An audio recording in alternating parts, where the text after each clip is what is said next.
Hoje é sexta-feira, mas também é sábado. Sábado? Tem certeza? É isso que a Bíblia diz. Quem quiser conferir, vá lá ver em Gênesis, vá lá ver em Êxodo, vá lá ver nos profetas. Então, Silmara, a gente precisa mudar. É sim. Feliz sábado! Seja bem-vindo a mais um programa, mais uma live, mais um culto de louvor e adoração, onde a gente aprende que podemos ser restaurados em Cristo. Durante toda a semana a gente tem estado junto com você, desde o último sábado, trabalhando esse tema, mas também lembrando e principalmente lembrando que essa semana é uma semana muito especial para toda a comunidade cristã. Uma semana onde a gente lembra o valor das nossas vidas, o tamanho do sacrifício que foi feito por toda a eternidade e por toda a Trindade. Deus Pai, Deus Filho, Deus Espírito Santo se doaram em favor da humanidade. Isso quer dizer, Silmara, que nós temos compromissos. E um compromisso que hoje deve ser bem interessante. Qual é o compromisso que a gente vai cobrar desses amigos que estão nos assistindo agora? O de hoje é com o tema Não Deixe de Congregar. Como assim, Silmara? É simples. Você vai estar fazendo culto com a sua família aí em casa mesmo, e aí você tira a sua foto, posta nas redes sociais, usa a hashtag Somos Restaurados em Cristo, porque amanhã... Somos restaurados a Ju. Desculpa, eu estou tão empolgada assim de ser restaurado em Cristo, mas a hashtag é Somos Restaurados a Ju, e amanhã já é o grande dia de a gente ver essas fotos e também fazer o sorteio amanhã, pela manhã. Tem gente que está nos acompanhando desde sábado, e desde sábado a gente vem completando desafios, né? Conexão completa, call center da esperança, ajudando os animais, drive-thru da esperança. Tudo isso tem sido oportunidades da gente testemunhar, não só para uma igreja, mas principalmente para quem está nos acompanhando. E quando você quer que a gente saiba, ou que o mundo saiba, ou que todos saibam que você é um cristão, que não é da passiva, mas da ativa, você atende a esses chamados, atende a esses desafios e mostra para a gente. Conta para a gente, como é que eles vão mostrar para a gente?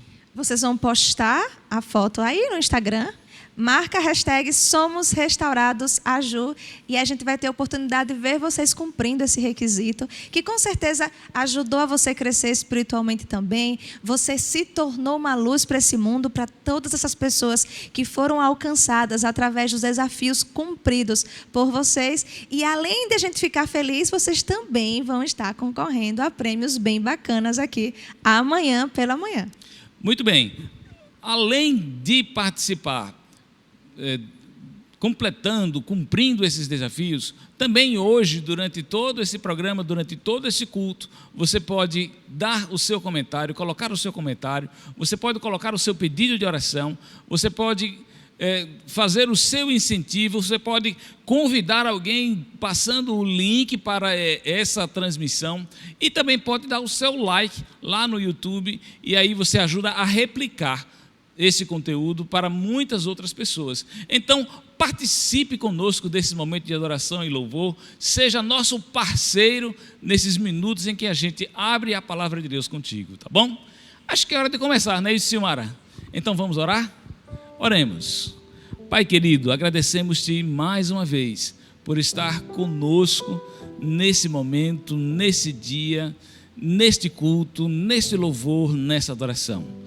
Muito obrigado, Pai, não podemos deixar de esquecer, porque podemos com alegria celebrar a Páscoa, podemos com alegria celebrar o Teu sacrifício, podemos ter a certeza de que na Tua graça e na Tua misericórdia, podemos ser restaurados em Cristo. Esteja conosco durante esses minutos em que aqui compartilharemos a Tua palavra, em nome de Jesus. Amém.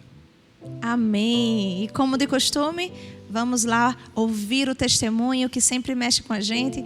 Hoje quem vai estar compartilhando o testemunho é o Anderson e a Sandra. Então confere aí.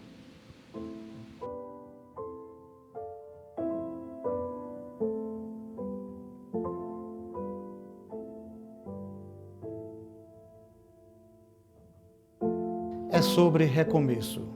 É sobre ter a certeza de que eu não fui tão longe que Deus não pudesse me alcançar. É sobre transformação. É sobre relembrar. É sobre uma nova oportunidade. Nós viemos de outra denominação, mas a gente tinha vontade de se encontrar, de congregar em uma igreja. Foi quando, por algum milagre, eu encontrei a irmã Cida através do Facebook. A irmã Cida insistiu e fez um convite para a gente ir na igreja adventista. A gente achou que as coisas estavam indo tudo bem, né? A gente estava gostando. Houve um incidente em casa, né? A minha esposa teve um acidente doméstico, o qual ela caiu e veio bater a cabeça, o qual ela perdeu totalmente a memória. Quando aconteceu o acidente, eu já vinha passando um processo de depressão e na hora que eu caí, eu não senti, porque eu perdi a memória, não sabia o que estava acontecendo. Só que nesse momento, nesses 3 meses que eu fiquei sem memória, eu não estava sofrendo, porque eu não sabia o que estava acontecendo. Eu estava inocente, eu estava normal, não sabia o que era casada. Eu sabia que ele era o Anderson, mas não sabia que ele era meu marido, que eu tinha casado. Eu sabia que ele era, não sabia se ele era meu namorado, o que era, mas não sabia que eu era casado, não sabia que eu tinha filho. Eu falei, nossa, mas como eu tive filho? Eu nem lembro da minha barriga, nada, né? Aí minha filha mostrou o álbum de casamento e tal. Então, eu não sofri nesse momento. Eu fiquei tranquila. Quem sofreu foi ele, meus filhos. Graças a Deus, a gente é muito junto, né? Sempre. E nesse momento, ele não poderia deixar de estar do meu lado. Porque ele via como que eu estava. Eu parecia uma criança. Eu não entendia que eu podia ter relação com meu marido porque eu não sabia que eu era casada. Se eles não me dessem comida, eu não ia comer. Eu não sabia onde era o banheiro, se eles não me levassem, eu não sabia chegar. Creio eu que Deus, lógico, trabalhou no momento que a gente menos imaginava que Ele ia trabalhar. Tipo, eu caí, nesse momento que eu caí, eu perdi a memória, eu desliguei, e Deus estava trabalhando, porque a minha cabeça precisaria desligar. Como eu já não estava vindo bem, eu tive esse tombo aí, minha cabeça desligou e eu não estava em sofrimento. Não estava depressiva, porque eu não sabia o que estava acontecendo, então eu parecia uma criança. Então esse tempo foi bom até para mim, porque daí quando eu voltei, tipo, ligou e eu voltei bem, fiquei bem. Quando ela perdeu essa memória, a gente já estava no final do estudo. Eu avisei de imediato assim, a irmã Cida, avisei o pastor Elton também, e eu mantinha contato com a irmã Cida, né, conversando com ela aos poucos. Como a gente não podia sair muito, a gente ficou sem ir para a igreja.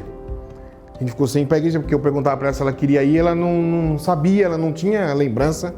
Então, para ela voltar para a igreja seria novamente começar do zero, né? E a gente, às vezes eu colocava na TV Novo Tempo para ver se ela lembrava alguma coisa. Aos poucos ela ia lembrando, mostrava a foto do pastor, né? Eu entrei em contato com a irmã Cida e falei, irmã Cida, a gente vai voltar para a igreja agora firme e forte, a Sandra acho que já está melhor. As coisas que têm acontecido na nossa vida, após ter acontecido tudo isso na nossa vida, como eu te falei, em nenhum momento a gente atribuiu a Deus. Para você que está me assistindo e você que está vendo esse breve testemunho que nós demos para vocês aqui, você que sentiu algo de Deus nesse momento, você que até mesmo se identificou com esse nosso testemunho, eu quero dizer para vocês que em nenhum momento Deus nos abandonou.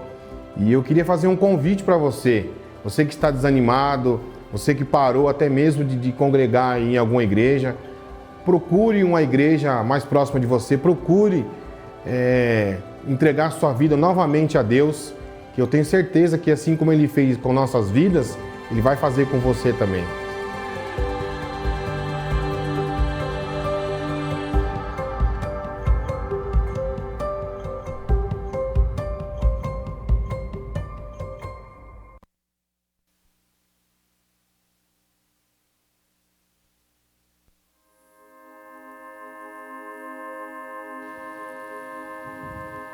Vou contar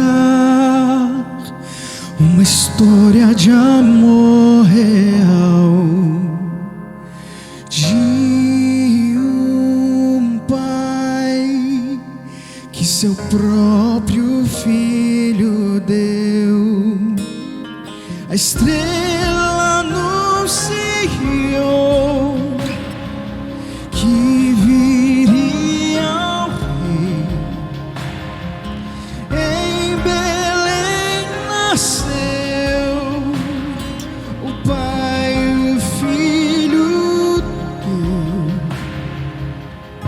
vou contar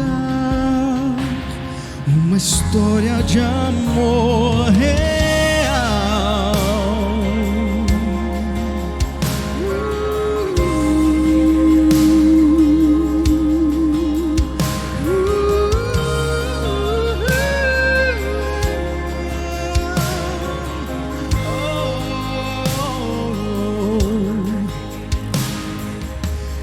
Andando aqui, seu reino anunciou, milagres fez, libertando os corações, mas rejeitado foi, não puderam ver que o próprio Deus humano veio ser. Vou contar uma história de amor real.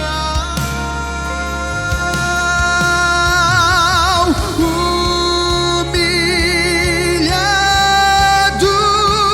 foi na rude cruz, como sofreu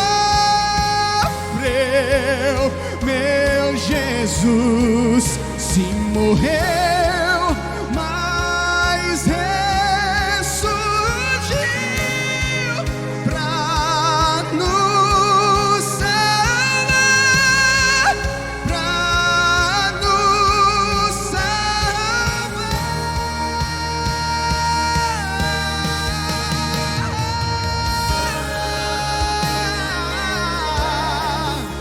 Digno de receber a glória e o louvor. Pra sempre eu cantarei. Grato sou, grato sou. Levando as minhas mãos ao Cordeiro que venceu, pra sempre eu cantarei.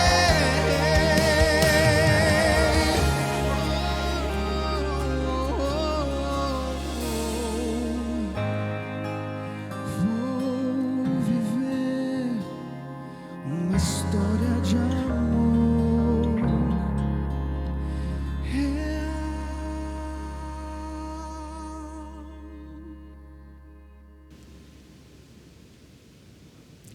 Sexta-feira da Paixão. Chegou um momento importante da nossa vida, do nosso ano. Mais um feriado para alguns, para outros, momento de reflexão, principalmente nesse ano que estamos passando. Quando lembramos deste termo, talvez nós não consigamos entender o que de fato significa a palavra paixão. Paixão tomou um sentido visceral, sentimental, emocional, que leva pessoas a fazerem grandes loucuras, geralmente de uma maneira errada ou equivocada.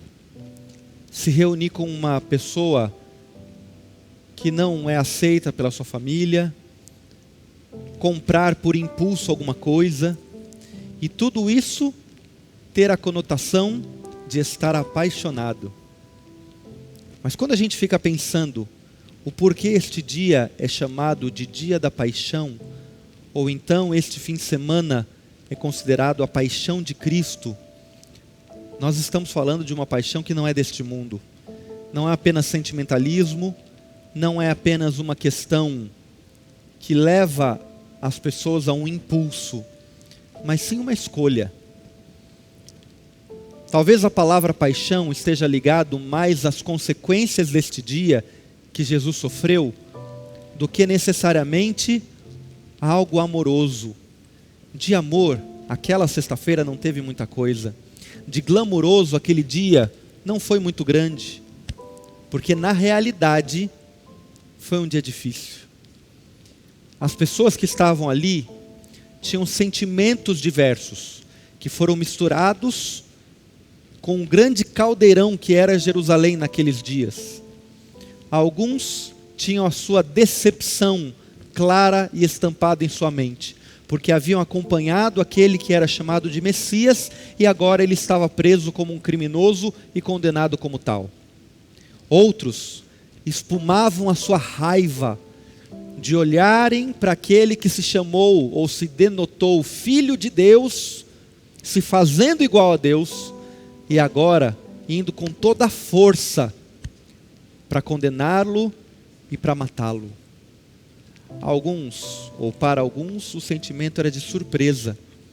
Surpresa porque alguns dias antes, este mesmo homem chamado Jesus havia entrado na cidade de Jerusalém e falavam que ele era o rei e davam hosanas a ele. E agora, parte daquela multidão gritava, e a outra parte ficava assustada. Assombro. Mas dentre tantos sentimentos, um homem sentia paixão. Uma paixão que o levava até a máxima consequência para conseguir terminar a obra que ele começara no mundo. Uma obra que separara o homem do seu Criador. Uma obra que colocava no coração de todos os seres se Deus de fato era amor. Ali estava Jesus para romper com tudo isso. Eu quero que você acompanhe o relato da Bíblia, para que você veja o que de fato é paixão, através de uma pessoa. Mateus capítulo 27, a partir do verso de número 33. A Bíblia diz assim: E chegando ao lugar chamado Gólgota, que significa lugar da caveira, deram-lhe a beber vinho com fel. Mas ele provando, não quis beber. Depois de o crucificarem, repartiram entre si as suas vestes, tirando sorte. E assim, assentados ali, o guardavam. Por cima da sua cabeça puseram escrita a sua acusação: Este é o Rei dos Judeus, é Jesus. E foram crucificados com ele 2 ladrões, um à sua direita e o outro à sua esquerda. Os que iam passando blasfemavam dele, meneando a cabeça e dizendo: Ó, tu que destróis o santuário em 3 dias e o reedificas, salva-te a ti mesmo, se és o Filho de Deus. De igual modo, os principais sacerdotes e escribas, anciãos, escarnecendo, diziam: Salvou outros, a si mesmo não pode salvar-se. É Rei de Israel, desça da cruz e creremos nele. Confiou em Deus, pois venha livrá-lo agora, se de fato lhe quer bem, porque disse: Sou filho de Deus. E os mesmos impropérios que lhe diziam também os ladrões que haviam sido crucificados com ele. O verso 45 diz: Desde a hora 6ª até a hora 9ª houve trevas sobre toda a terra. Por volta da hora 9ª clamou Jesus em alta voz, dizendo: Eli, Eli, lama sabactani, o que quer dizer: Deus meu, por que me desamparaste? Alguns dos que ali estavam, ouvindo isto, diziam: Ele chama por Elias. E logo um deles correu em busca de uma esponja, e tendo embebido de vinagre e colocado na ponta do caniço, deu-lhe a beber. Os outros, porém, diziam: Deixa-o, vejamos se Elias vem salvá-lo. E Jesus, clamando outra vez com grande voz, entregou o Espírito. Sabe o que quer dizer isso aqui? Isso aqui é um sacrifício que estava planejado desde antes do pecado do primeiro homem, com requintes de crueldade. Aquela sexta-feira deveria existir a partir do momento em que Adão e Eva desobedeceram. Deus havia prometido que o descendente pisaria na cabeça da serpente e esta lhe feriria o calcanhar. Deus havia prometido que ainda havia esperança para a raça caída e que isso viria através de alguém que seria simbolizado pelo Cordeiro. Quantos cordeiros foram mortos em nome de Jesus? Quantas vezes o sangue foi derramado para que o homem se sentisse perdoado e todos esses débitos foram levados para aquele que de fato é o Cordeiro de Deus que tira o pecado do mundo. Quantas pessoas confiaram que um dia viria um homem da parte de Deus e morreria por cada um deles. O dia chegou. No plano de Deus estava escrito que assim como o Cordeiro dava sua vida no tabernáculo, no templo, este homem também iria ali. E o sacerdote, que era um dos símbolos do próprio Jesus, tiraria a vida daquele que estaria entregando pela paixão que tinha por toda a humanidade. Mas não foi assim. O sacrifício não foi no templo. O sacrifício não foi realizado pelo sacerdote pedindo perdão por todo um povo, não. Na realidade, Satanás tentou Jesus mais uma vez.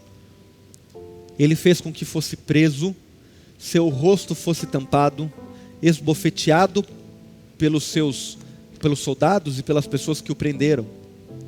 Ali foi colocado uma coroa de espinhos, e ao olhar-se para Jesus não era mais reconhecido aquele homem que havia feito milagres para tantas pessoas. Isso tudo estava nos planos do maligno, para que ele pudesse tentar Jesus mais uma vez. Chegou o momento então dele ser condenado e receber as 39 chibatadas que cortaram as suas costas, para que assim, desta forma, o peso e o contato com a cruz o machucassem ainda mais. Ali estava Jesus subindo com uma cruz pesada, feita para um outro homem, e assim ele estava levando isso até o momento em que as suas pernas falharam e a sua força não pôde mais suportar aquilo tudo. Um outro homem foi colocado no lugar e Simão Cirineu leva a cruz daquele moribundo que estava ao seu lado. Jesus chega no Monte da Caveira e ele é preso então na cruz pelos cravos. A cruz era um instrumento de tortura antes da morte. Ela causava uma asfixia e fazia com que as pessoas não pudessem mais respirar, porque elas tinham o seu pulmão suprimido pelos seus braços. Mas este sacrifício, esta dor, essa tortura, durava dias, no mínimo horas. Ali estava o Salvador do universo, desta maneira. A cruz tinha mais um detalhe importante. Nós estamos acostumados a ver Jesus com um lenço para proteger parte do seu corpo, mas aquilo não era uma verdade. As pessoas estavam completamente nuas, e assim, desta forma, mostravam aquilo que elas eram para todos que passavam. Imagine esse quadro: Jesus Cristo na cruz, nu, com as pessoas fazendo algazarras, e ele pendurado por cravos. Se isso não fosse suficiente, as pessoas diziam para ele se libertar. E sabe qual é a grande diferença entre nós e Deus? O próprio Deus. Se nós estivéssemos presos naquela cruz, isso não nos seria uma tentação. Mas nas palavras daquelas pessoas, Jesus estava sendo levado a se libertar, porque ele podia. Ele podia se libertar, sair dali e acabar com todos aqueles que haviam causado mal a ele. Ele podia julgá-los naquele momento, porque ele é Deus, ele não tinha cometido nenhum erro. Mas ali, queridos, Jesus toma para si a autoridade de interceder por todas as pessoas. A Bíblia fala que Jesus olha para aqueles homens e clama ao Pai mais uma vez: meu Deus, Senhor, meu Pai, perdoa-lhes, porque eles não sabem o que fazem. No livro Desejado de Todas as Nações, Ellen White diz que este foi o momento em que ele recebe a autoridade de interceder através do seu sangue por todas as outras pessoas do mundo. Jesus está ali, olha para cima e não vê o Pai, porque os nossos pecados fazem separação entre nós e Deus. E ali, naquele momento, depois de gritar, ele entrega a sua vida. Pela primeira vez na história da eternidade, Deus Pai, Filho e Espírito Santo estavam separados. Isso nunca havia acontecido antes, nem mesmo quando Jesus esteve na terra. E nós víamos pelo menos umas 2 vezes nos evangelhos a expressão do Pai, do Filho e do Espírito Santo andando juntos, um falando, o outro aparecendo e o outro vivendo. Mas naquele momento não havia mais esta comunhão, porque os pecados precisavam ser pagos. Isso significa paixão. Paixão é a entrega que Cristo fez por mim e por você. Paixão é Ele dar tudo, andar mais do que uma segunda milha, viver neste mundo sabendo que o lugar dele era o trono celestial e morrer como um criminoso, morrer mostrando a maior vergonha de todo o universo. Naquele momento, os anjos do céu olharam para Cristo e viram que de fato Ele é amor. Não havia dúvida para mais ninguém, porque Jesus estava indo ali e não desistiu, porque Ele é apaixonado por você. Quando nós chegamos a uma sexta-feira da paixão como essa, qual é o sentimento que vem no seu coração? Alguns estão preocupados, porque de fato nós estamos vivendo uma pandemia, e isso é um problema grave, mas o Senhor pede para você parar de olhar para o lado neste momento e começar a olhar para cima. Olhar para aquele que carrega no seu corpo, nas suas mãos, as marcas do seu sacrifício. Aquele que não merecia nada desta condenação, mas foi até o fim para que ele pudesse vencer você. Pedro escreve sobre isso, dizendo que Jesus desceu até o inferno para tomar sobre si a autoridade de salvação. Quando diz que desceu até o inferno, não foi a um lugar necessariamente, mas sim, foi a entrega completa e absoluta do seu ser, para que todo aquele que nele crê não pereça, mas tenha vida eterna. Isto é paixão. Este é o sentimento que Jesus tem por você. Um sentimento de lhe dar aquilo que você não merece, que é a eternidade. Ele coloca no seu coração a eternidade de tal maneira que ele diz assim: filho, por aquilo que eu fiz, por aquilo que eu sou, você viverá eternamente. Qual é o sentimento que você tem nesta sexta-feira à noite para entregar ao nosso Deus? O que você deseja dar a Ele agora, depois dessas palavras todas que eu disse, depois de tudo isso que eu falei, o que você gostaria de dizer a esse Deus? Eu não posso dizer que sou apaixonado por Ele, porque eu não posso comparar o meu sentimento com aquilo que Ele fez, mas eu sou grato. Eu sou grato porque quando eu medito naquilo que Jesus fez na cruz, eu começo a pensar: puxa vida, eu não tenho mais nenhum lugar para ir, eu não tenho mais em nenhuma pessoa a quem eu possa confiar a minha vida do que esse próprio Cristo. Confie neste Jesus, que faz com que você possa ser restaurado na figura dele, porque ele é apaixonado por você. Agora, nenhuma condenação mais há àqueles que pertencem a Cristo Jesus. Se essa paixão de Cristo não lhe for suficiente, nada mais no mundo é. Por isso, leve agora o sentimento que você tem nas mãos de Jesus ao ouvir esta música. Escreva aqui pra gente qual é o que toca no seu coração nessa história toda. Escreva agora neste momento e diga assim: olha, o que Jesus é para você ao olhar este quadro e ao ver que Ele grita antes de entregar a sua vida e depois a faz para a sua salvação. Compartilha conosco o que você deseja, o que você gostaria de dizer, não a mim, não aos adventistas de Aracaju, mas a este Deus Todo-Poderoso que deu a vida a você. Enquanto você ouve essa música, compartilhe o seu sentimento quando você vê a paixão de Cristo.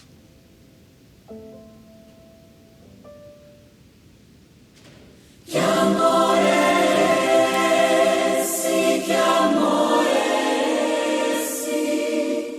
Tão insondável, tão imenso. Que amor é esse que do nada me criou? Soprou em mim o Espírito e assim me fez viver. Que amor é esse que ao meu lado sempre andou, por onde quer que eu fosse, ajudando-me a vencer. Que amor é esse que um dia me salvou do meio dos meus erros, estendeu-me a sua mão. Que amor é esse que esqueceu do mal que eu fiz em toda a minha vida e me deu seu perdão? Oh, se eu sei que amor é esse, vou dizer pra quem quiser ouvir. Levanto minha voz ao céu, o amor maior que nunca hei de compreender. O amor que tudo pode, é o amor de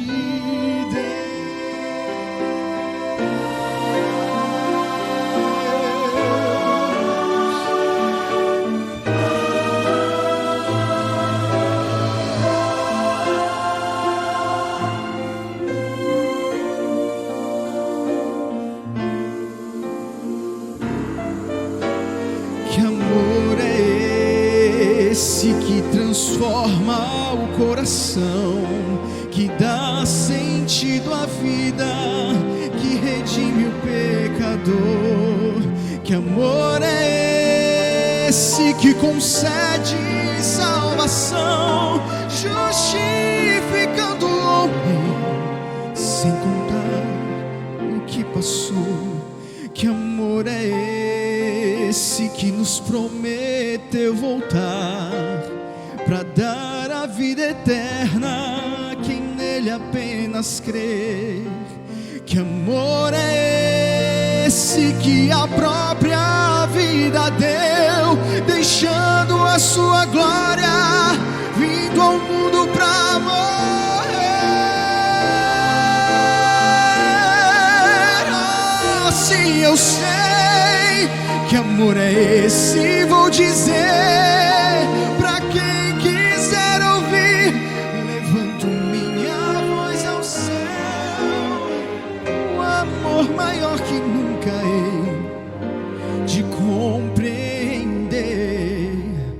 O amor que tudo pode, o amor que tudo pode, é o amor de Deus.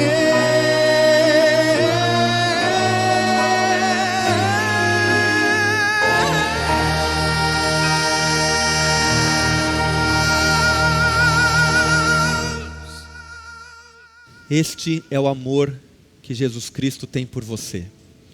É isto que significa paixão. Um Deus apaixonado, um Deus que vem até a humanidade e que muda a nossa história, um Deus que se interessa por cada detalhe de sua vida e faz com que você tenha no coração o desejo de viver a eternidade ao lado dele. Qual é a resposta que você já escreveu aqui para nós? Qual é a resposta que você dá a esse Jesus? Eu quero orar por você agora, meu querido amigo, minha querida amiga, mas em especial para você que está nos acompanhando e tomou a decisão esta semana de viver a vida ao lado de Cristo para todo sempre. A você que caminhou por aí buscando muitas respostas e encontrou através de Jesus, nos programas que a gente fez ao longo desses últimos dias. Eu quero orar para que Deus toque a sua vida de tal maneira que você saiba que toda essa paixão foi para você. Vamos orar. Querido Pai amado, obrigado porque o Senhor Jesus não apenas resume, mas ressignifica o que de fato é o sentimento de estar apaixonado. Obrigado porque nós não merecemos tudo isso. O teu amor por nós, o amor de Cristo, constrange o nosso coração, porque Ele é muito mais do que nós merecemos, e Ele vai muito mais além do que a gente já pediu em nossa vida.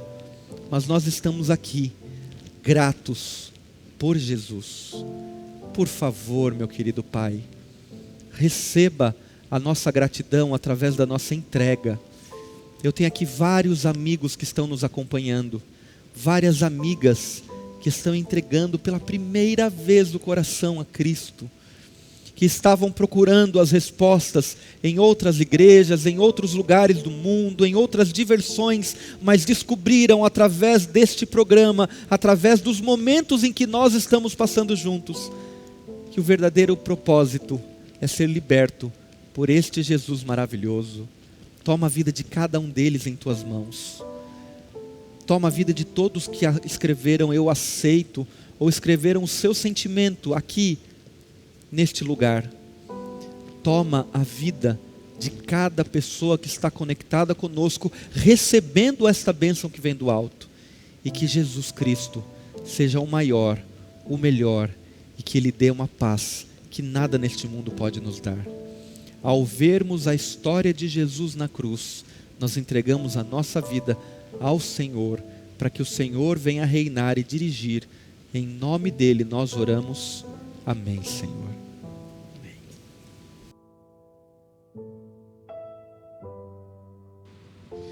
Que legal que você está nos acompanhando, que bom que você pôde ouvir falar mais um pouquinho dessa tremenda paixão revelada por Jesus, revelada pela Trindade, ao oferecer-se a si mesmo de forma plena, integral, completa, para substituir a nossa vida de pecados.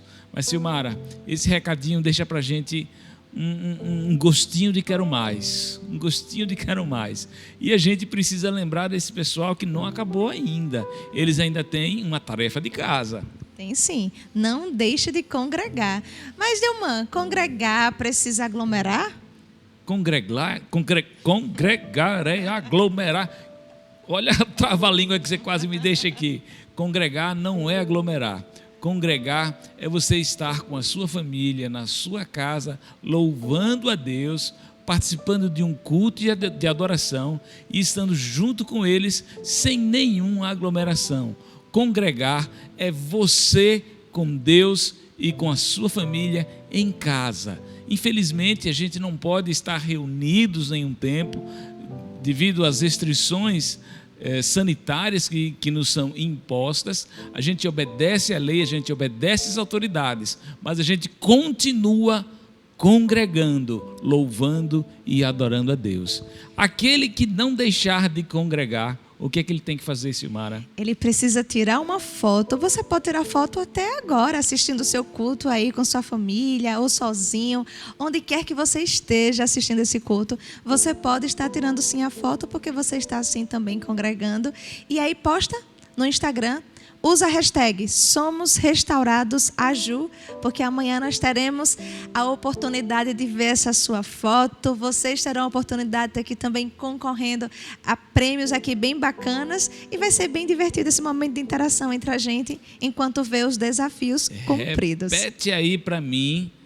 Primeira coisa que tem que fazer, não deixar de congregar. Não deixar de congregar. Atender o desafio. Depois que atender o desafio, o que é que faz? Posta a foto. E depois que postar a foto, marca a hashtag SomosRestauradosaJu. E esse é o último dia de desafios, né? Sim. Mas mais um motivo para você aí começar a correr E aqueles que não fizeram ainda, dá tempo de fazer alguns outros desafios, né? Dá para você fazer o call center da esperança. Exatamente. Dá para fazer o drive-thru da esperança. Dá para fazer a serenata, dá para fazer chamada, a serenata, né? Então, sim. talvez você não consiga fazer todos, mas alguns estão ainda disponíveis e plenamente possíveis de serem realizados. Então, participe conosco. Esta é a semana Restaurados em Jesus, Restaurados em Cristo. Você esteve conosco desde sábado e a gente está terminando o nosso encontro de hoje, mas amanhã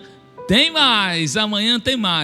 Nas redes sociais da Igreja Adventista do Sétimo Dia Central de Aracaju, Facebook, Instagram e YouTube Adventistas Aracaju. Amanhã a gente está de volta às 20 horas. Você é nosso convidado. Nós te aguardamos. Que Deus te abençoe.